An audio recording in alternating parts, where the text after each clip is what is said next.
Jadi banyak yang pengen endoskopi karena atas dasar mencari penyakit apa sih aku ini begitu. Jadi endoskopi itu prosedur pemeriksaan. Tapi sebagian orang berpikir bahwa itu prosedur pengobatan. Itu prosedur pemeriksaan untuk mengetahui kondisi dalamnya melalui teropong. Jadi teropong itu dimasukkan ya, masuk ke kerongkongan, kemudian nyampe ke lambung, kemudian dipotret lambungnya.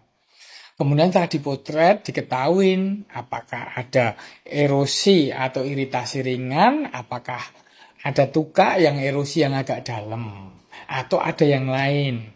Jadi endoskopi itu terutama untuk mengetahui kondisi lambung.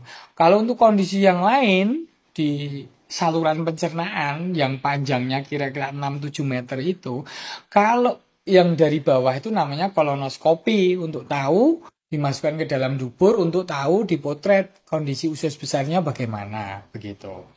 Misalnya gangguan pencernaannya di bagian atas, otomatis yang dipilih memang endoskopi.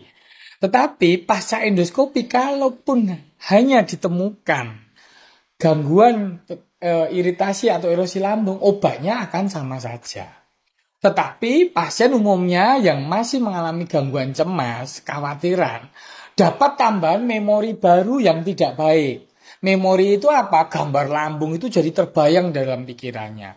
Terus kemudian istilah-istilah yang ditulis oleh dokter ahli endoskopinya, kan ada istilahnya nanti ulkus atau erosi atau kronis atau akut, itu menambah tambahan kecemasan baru begitu. Jadi yang saya amatin kalau pasien pasca endoskopi, sedangkan pasien tersebut sebelumnya memiliki gangguan kecemasan, tambah parah kecemasannya. Sakitnya tambah berlarut-larut.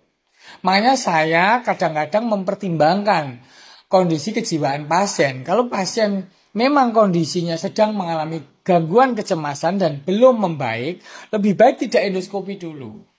Kecuali ada indikasi mutlak. Misalnya E-nya hitam terus, kemudian anemia pucat, itu curiga ada perdarahan. Kalau nggak ada itu, saya bilang tunda dulu lakukan, gitu. Karena akan menambah beban kecemasan baru. Yang menjadi pertimbangan saya itu masalah prosedurnya dan masalah hasilnya. Dan output setelah hasilnya keluar. Pertama prosedurnya. Prosedurnya kan pasien sebagian, kan pasien harus dibius dulu. Ya, ketika dibius, mau dibius saja sudah ketakutan dulu. Kemudian belum bayangan alat endoskopi itu masuk. Ya, itu prosedurnya tuh sudah bikin stres dulu. Terus yang kedua hasilnya. Ketika hasil sudah keluar, yang sebelumnya nggak punya gambaran dinding lambung kayak apa, itu jadi terbayang-bayang terus dalam pikiran pasien. Terus yang pertimbangan ketiga outputnya. Ketika akhirnya hanya didapatkan gangguan asam lambung biasa, obatnya ya sama saja. Tidak ada obat yang berbeda pasca endoskopi nanti. Makanya saya pertimbangan hati-hati untuk pasien yang mau di endoskopi.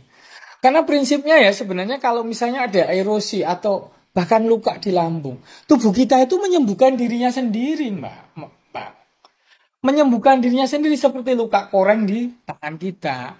Itu dengan didiamkan, asal diperban nggak kena air juga sembuh sendiri. Karena tubuh kita itu memiliki sistem kekebalan yang menyembuhkan lukanya sendiri, kayak gitu loh.